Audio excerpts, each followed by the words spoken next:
খাটিয়াটা বেরোবার জন্য সুযোগ করে দিই।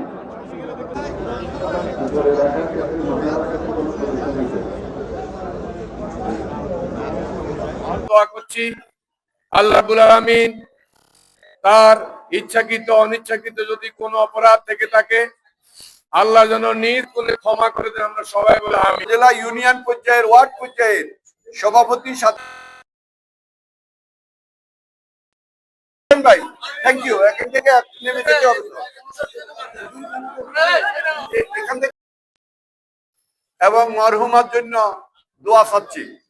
এখন আর 12 মিনিট বাকি আছে। আমি সংক্ষেপে এক মিনিট কথা বলার জন্য অনুরোধ করব জামাতি কোম্পানিগঞ্জের আমির এবং জাতীয় সংসদ সদস্য পদপ্রার্থী ছিলেন আমাদের ফেনী পৌরসভার সাবেক মেয়র, আমাদের স্টারলাইন গ্রুপের চেয়ারম্যান আমাদের হাজী আলাউদ্দিন ভাই আসছেন। আমার মনে আর নেওয়া হয় মোশারফ ভাই, এখানে দিলে হয়। আচ্ছা ঠিক আছে। समझे वाला मुद्दा समझे वाला ये ना लंच चाय आप खाई क्या और नहीं तो वाह सुबह तक का वो एक दुबारा देखा और देखा আরে যারা দাঁড়িয়ে আছেন গেটের কাছে, যারা দাঁড়িয়ে আছেন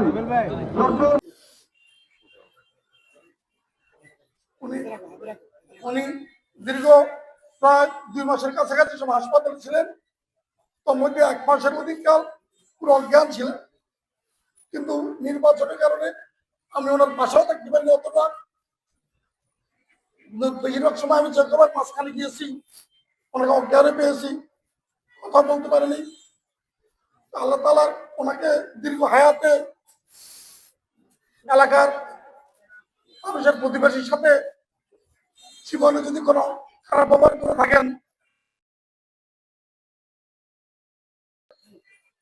এবং ঢাকাতে অবস্থানকালে 13 সালের পরে রাজনৈতিক কারণে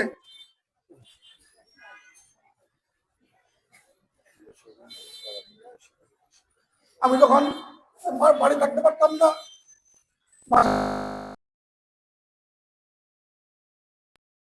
আমার ছোট ভাই নজরুলের ঘরে ছিল। আমরা 5 ভাইয়ের মধ্যে 4 ভাই ওখানে ঘুরে ঘুরে থাকতেন। তার মধ্যে বেশিরভাগ সময় আমার ছোট ভাই নজরুলের ঘরে থাকতেন। তো ছোট ভাই এবং তার পরিবার দীর্ঘ সময় ওনার খেদমত করেছে। এই জন্য আমার পরিবার পুরোটা ছোট ভাই এবং তার পরিবারের স্মৃতি। কিন্তু রাজনৈতিক কারণে ওনার শেষ বয়সে মায়ের খেদমত করতে পারিনি। এই জন্য আমি অনেকটা হতভাগা।